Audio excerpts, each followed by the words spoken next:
So look, if you want to grow your wealth, your income, and increase the amount of time off, then these are the shortcuts that can help. Welcome to the Wealth Creation Podcast. Welcome everybody, we are live. In fact, it is Friday today, and welcome to the Mindset and Hustle Show. I know it's that show today because it tells me here down at the bottom, otherwise I wouldn't have a bloody clue what the hell I'm supposed to be doing. That's just life, but I'll deal with it.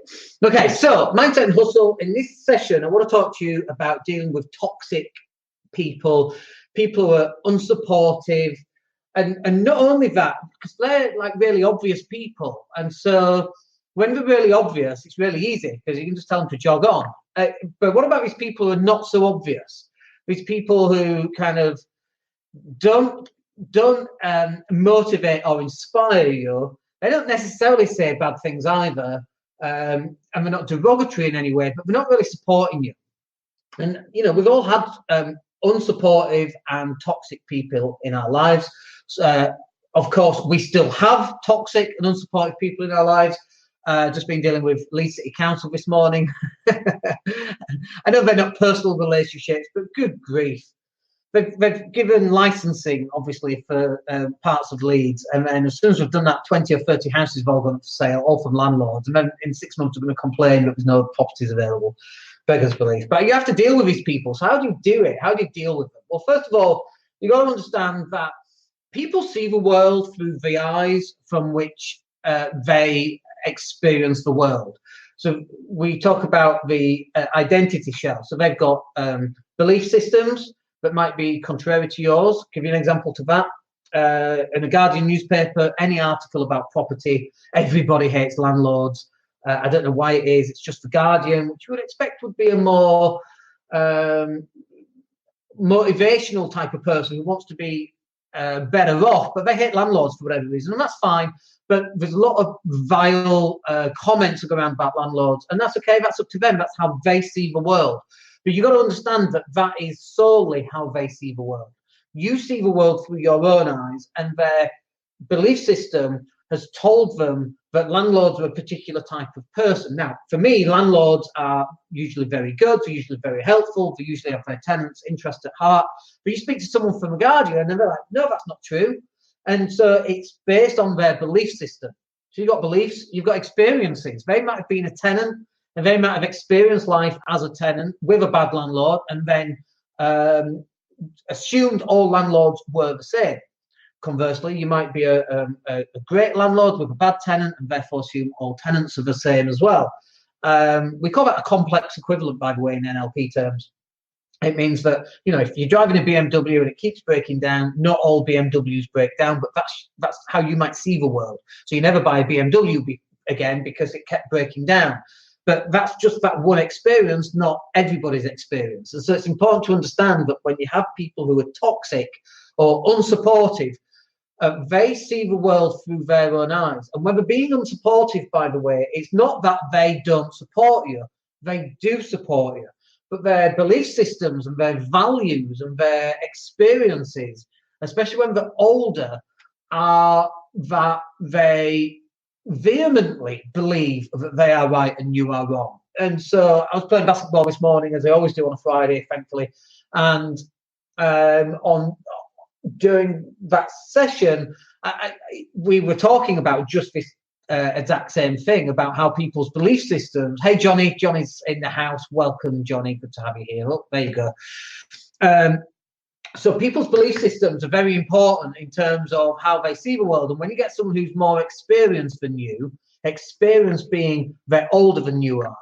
So I had this when I was getting into property. Oh, you don't want to get into property. Oh, my mate did that and it never ended well. And pizza boxes stapled to the walls as the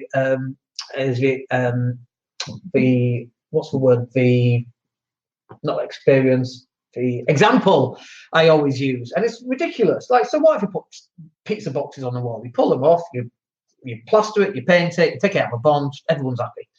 But these are people's opinions, and if they're older than you, they might feel that they've got a more valid opinion than yours, even though it's your stuff.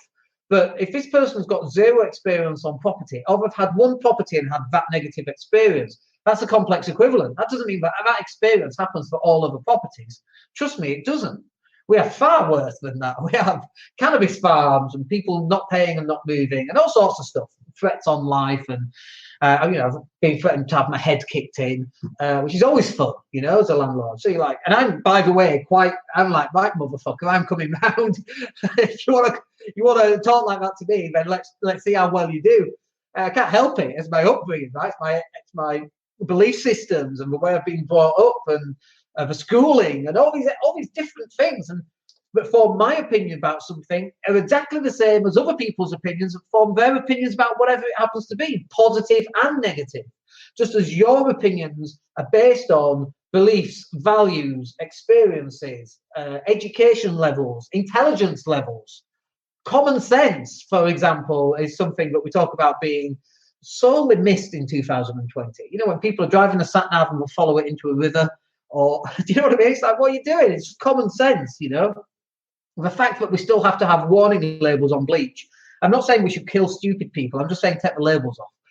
But the fact that we still have labels on just shows you that people have zero common sense. But all of that rolls into one. And so when you get, two people, and you've got me, for example, and then you've got someone else who's the same age, better educated, but no experience on property, who's going to do better? Well, I'm going to do better because I've got more experience. Even though they might be better educated or even older, they might have more life experience, but they haven't got more specific experience on doing whatever it is that you want to do. Which leads me really nicely onto the next bit, which is whatever it is that you want to do, the chances are that other people have already done it, okay? But the people that you're talking with that are not supporting you, they don't know any of those people, so they think it's impossible. And it might be impossible for them, but it doesn't mean that it's impossible for you. We have another person. Hey, Dan. Hey, just put your name in there so I know who you are. That would be useful. Thank you. Good to see you here anyway.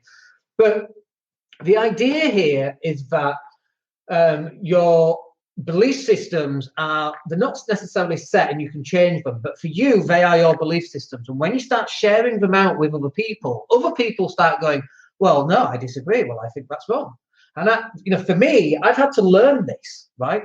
This sentence, which I'm going to share with you, I'm going to learn it. And the sentence is, well, I don't give a fuck what you think. That is the sentence that has carried me a long way, because if I did care about what other people thought about me, I wouldn't be doing this, speaking to you good people. I wouldn't be living in Spain. I wouldn't be playing basketball this morning. I wouldn't be having millions of pounds in a property portfolio. I wouldn't be doing anything like that. I'd be working at William Hill, taking bets on the telephone, putting in horse racing bets like I used to when I used to have two jobs. One at Symphony Kitchens in Leeds. That was interesting. One at William Hill on an evening and on a weekend. Because that's what you get for listening to everybody else. Stop listening to everybody else. And that's not the same as not learning from everybody else, right? Let's just get a differentiation of what that means.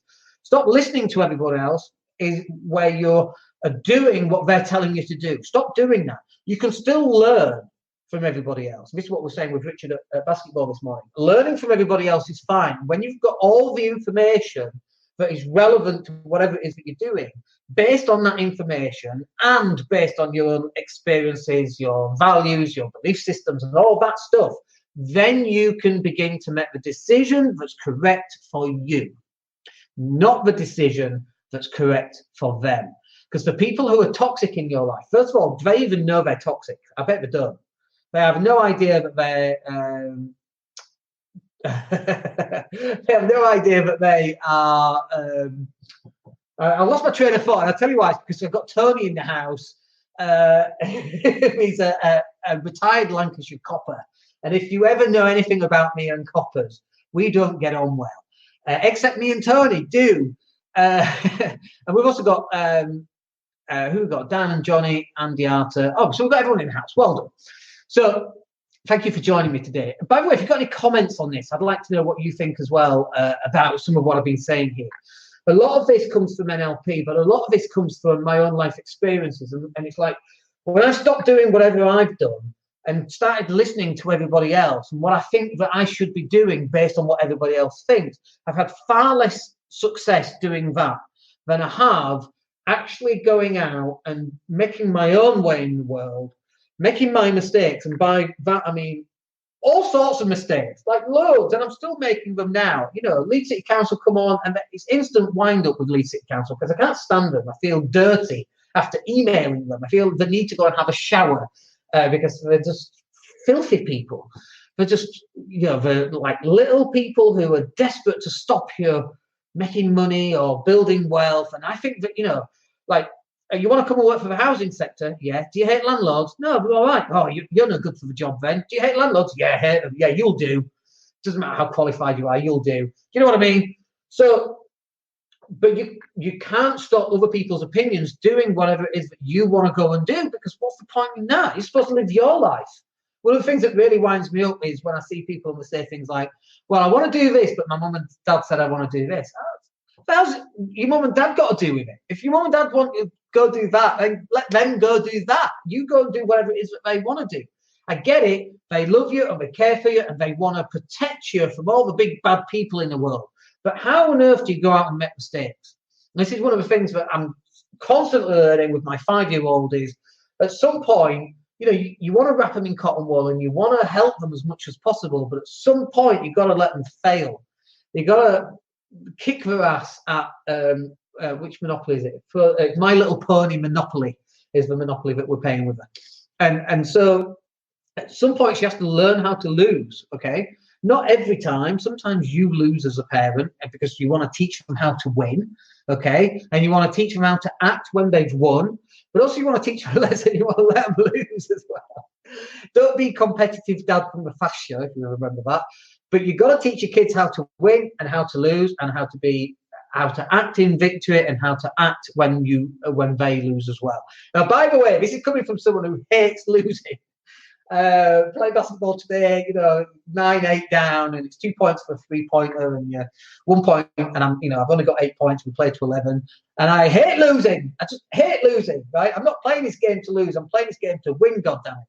And I always remember Red Auerbach, who used to coach for Boston Celtics in the 60s, I think it was, and he talked about Larry Bird, who was a great player in the 80s of Boston Celtics. It was Larry Bird and Magic Johnson, two best players in basketball at the time. And Red Auerbach said this. He said, the thing about Larry is he comes to win. Some players come to play, Larry comes to win. And that stuck with me for a long time. But when you're bringing up your kids, you've got to teach them how to win and you've got to teach them how to lose as well. But also you've got to understand as an adult, as a grown-up, which we all are, of course, fellas and ladies, nobody laughs at fart jokes anymore because we're all grown-ups. I still find that quite funny. That's my 5-year-old. So, but you gotta understand that your hits are going to come, your losses are going to come, and your wins are going to come. And the question is, how are you going to act when those happen? And those toxic people, they're waiting for you to get hit. They're like, well, I told you so. And it's like, yeah, well, keep watching, motherfucker, because it's going to happen, and we're going to get over whatever the hurdle is onto the next stage. And we're always more stages, always more levels of success. And I was saying this, I think of basketball again this morning, and I was saying that we've all got our stuff to get over. We've all either got over our stuff or we've got more stuff to come over. And the game isn't over until we die, okay? Either through an accident or through ill health or from us doing it on purpose, okay? And I want to stay in the game for as long as I can, because even though I know I'm going to start making mistakes, I want to prove these haters wrong. And I'll tell you, and I'm going to say something really, really bad right now. And I'm like, do I really want to say this? But I'm going to say it. There's nothing better than outliving your enemies. It's got to be said. With success, you want to live longer than those mofos do, right? And I've actually done it already, okay? Which we're not going to go into. But you want to outlive your enemies. You want to outwealth your enemies. You want to outhealth your enemies. You want to outbody your enemies. On a Monday morning at 9 a.m., I don't want to be driving in a car going to work. I want to be walking down to the sea and not having a shower in the house, but going for a swim in the sea. About 9:30 is your 8:30. There's nothing better on a Monday morning than going for a swim in the sea in the Mediterranean before you start work. Because that, as a reminder, is you are out-successing. I don't think that's a word, but you are out-successing your competition, your enemies, your haters, your toxic people. And just one thing while we talk about the word toxic, I don't like the word toxic because when we talk about masculinity, like I see women and they go, I'm a powerful, independent woman, and I'm all for that, and I love that as a concept. Now try going into a feminist group and going, I'm a powerful individual male, strong and powerful. I'm pretty sure you're going to get your face ripped off in that group, right? And whilst I love people saying that, if you're a man and you say this, oh no, that's toxic masculinity and you're not allowed that. And I hate the phrase toxic masculinity, because anything that men do is toxic in some way. We get angry, we hit things, we shout, we get aggressive. That is the essence of being a male. That is who we are. And yet, you go to family court, by the way, and if you're raising your voice and battling for what you're fighting for, which is access to your kids, you're now classed as aggressive and violent. And I can tell you this from experience with Leeds City Council as well. It's another reason why we don't like them. But a woman goes in and she does exactly the same thing. Well, she's a victim. And it's like, hang on a minute, hold the front door. This is not accurate, and this is not equal, and it's not equanimity, I think the word is. But so I've got issues around the word toxic when we talk about being masculine. I'm a man and a masculine male, and I'm loud, and sometimes I'm aggressive, and I'm competitive. I'm a 3 and 5 on Claire Graves' scale. So that's I can't remember what colours, orange and red. 3 is aggressive, and 5 is competitive. 4 is rules based. My wife is very rules based. 2 is tribal. She's also tribal because she's a teacher. 2 and 4. Tony, who was on, by the way, is a copper, ex-copper, I should say. He's a 4 and a 2. A 4 is rules based. Not necessarily needs to be told what to do, but I think Tony will probably agree with this. It's helpful for Tony to be told what to do because he's gone through the ranks. But tribal, police officers are tribal as well. I'm 3 and 5. I'd make a good burglar. Aggressive and competitive and aggressive. That's who I am. Now, by the way, that's not to say females can't also have these, because we know females who have these. But this whole idea about toxic masculinity really bothers me. I don't know why I'm going on about this. But we talk about toxicity, and to some extent, you can utilize these people in your life to give you that inspiration. When someone says to me, you're a loser, and by the way, no one said that to me for quite some time. So go call me a loser, because that's like fuel. It's like rocket fuel for my SpaceX rocket. You're a sad little loser.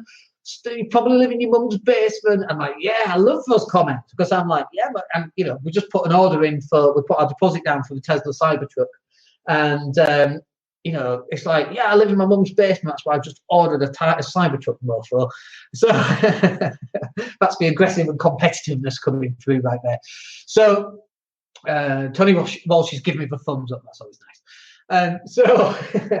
So it's like understanding where these people are, and on this Claire Graves system, by the way. And Graves was a student of Maslow. Maslow's hierarchy of needs, but at the bottom you've got like shelter, food, companionship, and then above that you've got all this extra stuff, and at the top you've got self-actualization. This is an extension of that, and actually this is how they solved, or one of the tools that they used to solve apartheid in Africa was to use this model, not Maslow, but to use the Claire Graves model.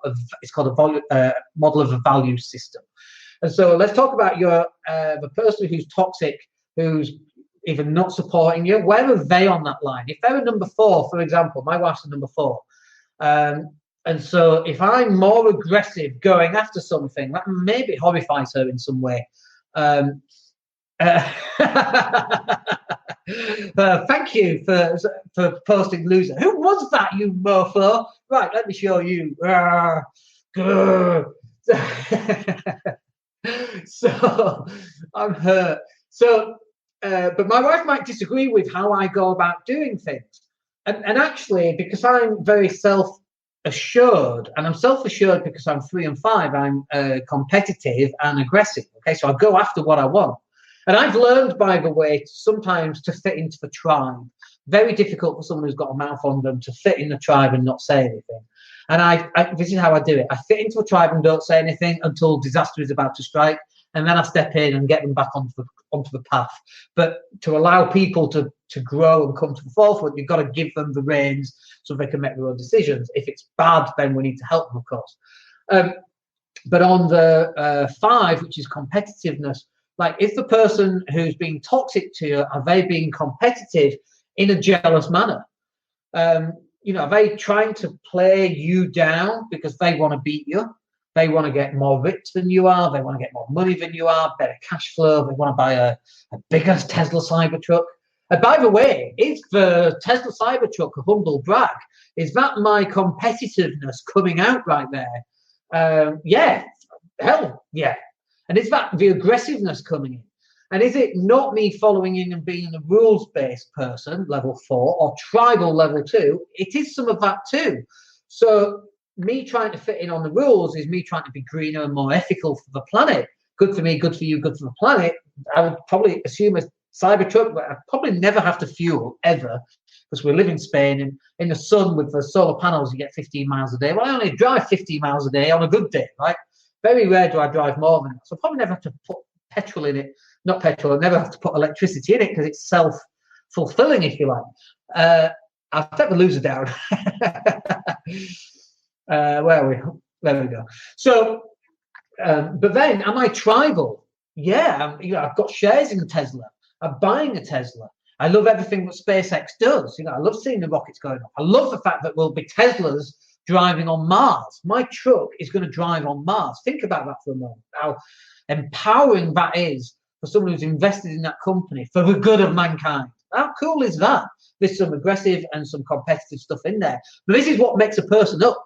And so you need to look at the person who's either not supporting you or is being toxic in some way or negative in some way. And where do they sit on that?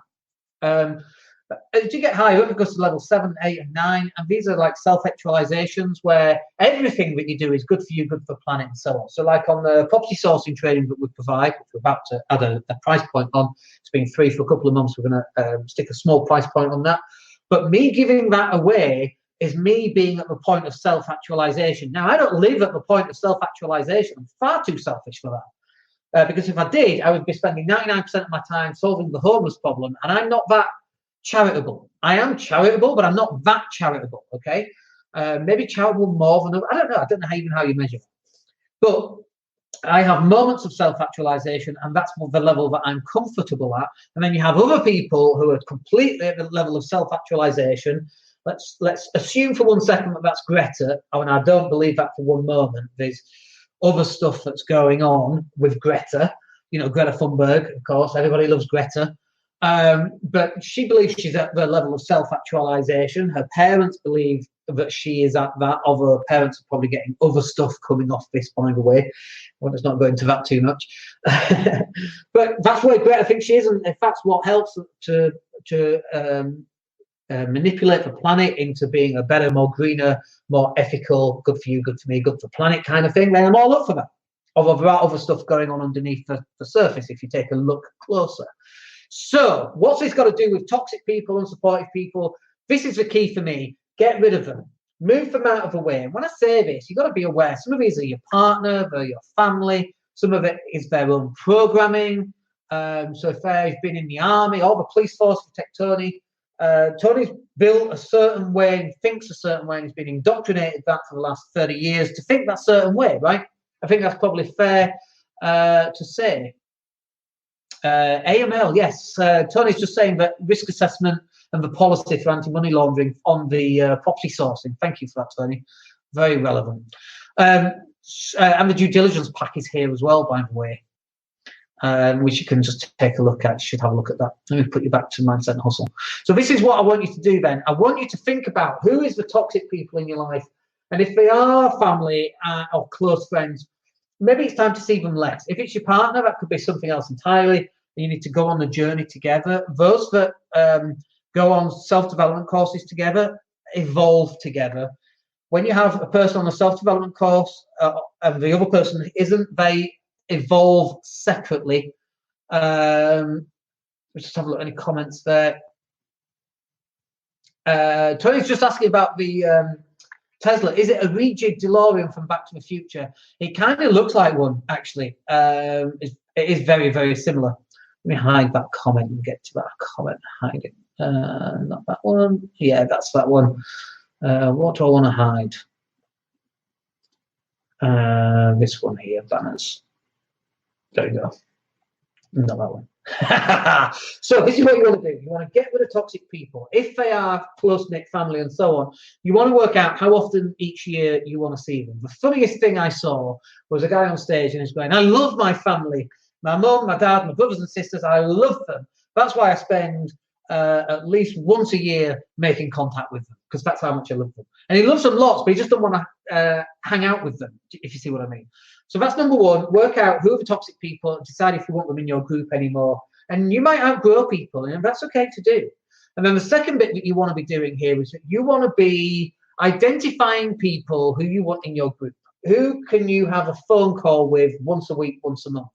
Who can you go on a mastermind group with once a week, once a month? Who can you create a mastermind group with and decide who you want in that group and bring them to you so that you can learn off powerful people? So I was saying to Richard at basketball, if I was hanging out with people who were male fitness models on Instagram, there's a, here in Spain, there's a very good chance that my body would represent the same with the people that I hang out with. There's no way could I be going, should we go to McDonald's, lads?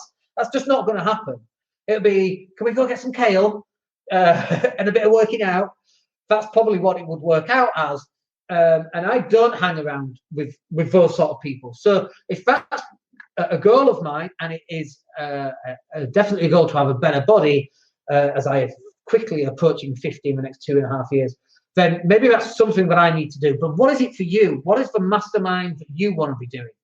Do you want to be hanging around with people who are buying properties at an auction and selling them the next month at an auction? Okay, well, how do you hang out with those people? Where do those people hang out? Auctions. Go to auctions, see the same people, have a coffee. It's really simple. This is how you break it down. You see the fit guy at the gym, and you go, like you can overdo this, by the way. You walk up to the fit guy at the gym and you go, hello, you've got nice muscles. He's probably thinking you're after something else. And so you might want to kind of adapt the way in which you are doing this, just to make sure you don't get the wrong idea. Otherwise, you might end up being very popular at the gym, more popular than you actually wanted to be. Let's just have a look. What's Tony saying? Tony's saying our more mature families don't get what we do. And I absolutely 100% agree with you on that, Tony. That's a great profile picture of you, by the way. But I totally get that. Most people who are older, all this new self-development, and we used to see 10, 15 years ago, people taking the piss out of self-development. There used to be a boss advert, and the advert went like this: driving around in a convertible car, not me. And he's literally, he's wearing Boss aftershave, I think it was Boss, and he's literally bragging because he's on the top deck of an open bus. And the words were, driving around in a convertible car, not me. Like, look how good I am. And he's on the top of a bloody open deck bus. And that's nothing to be proud of. Do you know what I mean? Like, where's your go buy the convertible car, for God's sake, and if that's what floats your boat. But you got to hang out with people who are similar to you. And I love Ty Lopez's way of doing it. He hangs out with 3 types of people. It's a third, and a third. The first third is people who are doing better than he is. And as my mate Dave said yesterday in one of my phone calls, which I made with Dave yesterday, and we're going to have he was the best man at my wedding for Tony and Tina, who was at my wedding. So he and I agreed that we're going to have this phone call once a week, because we should be operating at that level. So this is a third, and a third. A third of people who are doing better than you. And as Dave said, the higher up you go, the oxygen gets thinner up there, because there's not that many people who are doing better than you are. So much harder to find and a much more difficult circle to get into, because like me, we protect our circle. And then a third of people who are doing about the same as you, and then a third of people who are doing less than you as well, so that you can kind of pay it forward and pass it on, and that kind of thing. So your job should be to identify people who you can go out and build a network with, meet for coffee once a month. Even if it's just once a month, but you have 12 different people that you do this, that's 3 or 4 people every single week. That would work really, really well for you. Probably be a bit coffeeed out, in fact. But that would work very, very well in terms of you building your network of people. I know there's people that get on a boat, doing property, and they go to the Greek islands in winter, and they talk about property. They go skiing. That's the sort of groups that you want to be getting into. And then you start to share, then you start to build relationships, then you start having more open conversations, and you get into the nitty gritty, and you get access to information you wouldn't normally have if you're just having these surface level conversations, which a lot of people do.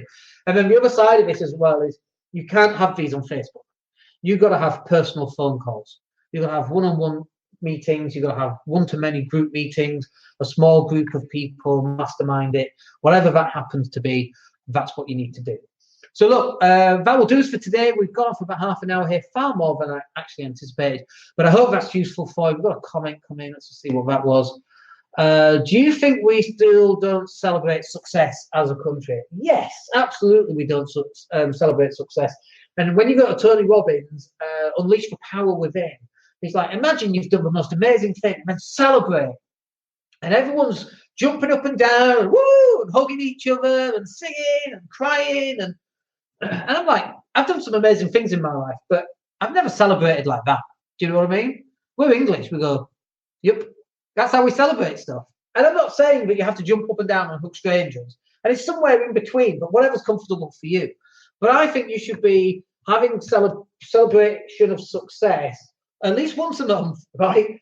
We call that our month end. And, you know, we've got just yesterday, I was looking at the sheet for this month's goals to see how far we've done and how far we've got and what else needed to be implemented, because today's Friday, you know. So we're doing all of that. And so we're celebrating once a week, but we don't jump up and down and buy a cigar and have a slap-up meal. And the celebration thing is a bit weird. So let me give you an example. I was listening to the radio and a woman had won £10,000 in some radio competition, which is amazing. Congratulations. Awesome work. Not that it was work, it was luck, but it's fine. Great. Very happy for you. And then the DJ said, what are you going to do to celebrate? Are you going to have some champagne? And I just thought that was a really interesting comment. What do you mean? Like, I question everything, right? So I'm like, what do you mean, champagne? I'm not talking to him because he's on the radio, but I'm like, this is how people celebrate. Oh, pop the champers, cigar. Ooh, got to book a holiday. Are you going to book a holiday? Are you going to go on holiday to celebrate? What, to spend £10,000 that I just bloody well won? Fuck no, I'm paying off my credit card. Do you know what I mean? What are you doing to celebrate? Well, I've got to I've got, £5,000 saved up. There's another 10 grand there. I'm going to buy a buy-to-let house. I've got income for the rest of my life, 250 quid profit for the rest of my life. Oh, what do you want to do that for? Do you know what I mean? I just find the whole celebration thing quite interesting. You've got to pick and choose what you want to do to celebrate. I like the idea of having parties that you don't pay for. So what I mean by that, our villa, and you've been to a villa, Tony, our villa in Spain is a very good villa for entertaining. So we've got doors that open up onto the pool. We've got a barbecue area. It's covered in case it gets cold or rains. I'm laughing, by the way, because someone put, where was it? Really inspiring, just removed you from my contacts. Cheeky bugger. Is that Richard? Because he was on about that today. But we've got a very party kind of entertaining type of villa. So when we do parties, we're like, bring a dish, bring some beer.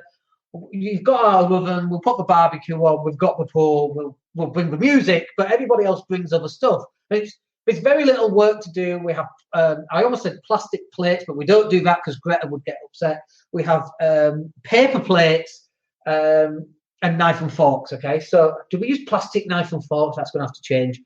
We're going to have to stop using plastic, single-use plastic, by the way. Even my 5-year-old now tells me off about single-use plastic. So, like, we're about to enter a different world where people are a lot more woke than they were 20 years ago, 10 years ago. But 5-year-olds that turn into 25-year-olds, if you're using a plastic straw in 20 years' time, oh, my goodness, you are never going to hear the end of it. But we can bring people to the villa and we can have, like, an event, a pool party, and the music's there, and there's loads of parents, all the kids can swim. And so we can celebrate in that kind of way. So that's very good for us. We don't do it in winter, but we do it in summer. And honestly, my celebration is looking at my spreadsheet. Last night we were trying to negotiate for a lease option for a property that we're looking to buy in about 3 years' time. And I need to chase up to see how well we are with that, to see if that's going to come through. But if that comes through, that's a really nice one. I am going to celebrate by updating the numbers on my spreadsheet right there. And so actually, we don't celebrate enough, and maybe we should. But then what you're going to do, have a party and bring people around because you've got a lease option. And like part of me is saying, this is interesting, by the way, it's from an NLP point of view.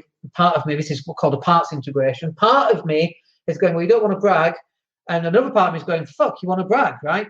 And this is really important. Check this out. If you've lasted this long, you should listen to this bit because this is really important. People who listen to a replay haven't got this far and missing this out. If I was to ask, who does that person look like? It looks like all my haters. If I was to ask, who's that person who says you shouldn't celebrate your successes? Well, you think you're good, do you? You think you're all that. You think you're something. That's who that looks like. That's who that represents. And the part of me that goes, fuck no, you should have a party. Who does that represent? That represents my ego that needs feeding, right? Because I'm a man. I'm a masculine man, and I've got an ego and it needs feeding, right? So I don't do it because all these toxic people go, who do you think you are? You think you're all that? I'm coming around to celebrate with you. Who do you think you are? And here, right, like you want to identify those people who aren't supporting you. Have a party to celebrate some of your success and see who turns up. Those people who turn up, they're supporting. They should go into your little circle. Those people who don't turn up, who do they look like? Motherfuckers, off you go. Like, who does it look like? It looks like me, the ego, the part that needs feeding for, do you know what? I've done really well. This is going to be a great start to 2020. Like in the back of my mind, I'm like, okay, actually, we should do this. We're going for a curry on the 15th. And so maybe that's how it should be, a celebratory curry, where we're just celebrating. Everyone still pays their own meal, but I just want to make people aware that this is the result that we've had. We've got to do the deal first, right? But if we do, maybe that's what we should do. It should be a celebratory curry. Why not do that, Tony? Did that answer it for you? It's very interesting when we look at who does this look like? Well, you know, floating your own boat and you think you're all that. And it's all the toxic and negative people who've been unsupportive in your life. And actually, who are the people that are supporting you? And who is this person who's most supporting you is yourself. That's exactly why you should be celebrating and inviting other people around to celebrate your success. Those that don't want to do it shouldn't be in your environment anyway. That's a tough call to make. And I get that. And that's a difficult decision to make. Anyway, let's go. Okay, hope that was good for you. We'll catch up with you on Monday. Hope yourselves have a wicked weekend. Do some goal setting for next week. Do some planning. Work out who you want in your life. Work out who you don't want in your life. Let me know how the divorces go. And we'll catch up with you on Monday. Have a wicked time. My name's Dan Latto. Take care. Hey, it's Dan here. Thank you for listening. Really appreciate each and every one of you. Please click like or subscribe to the entire podcast.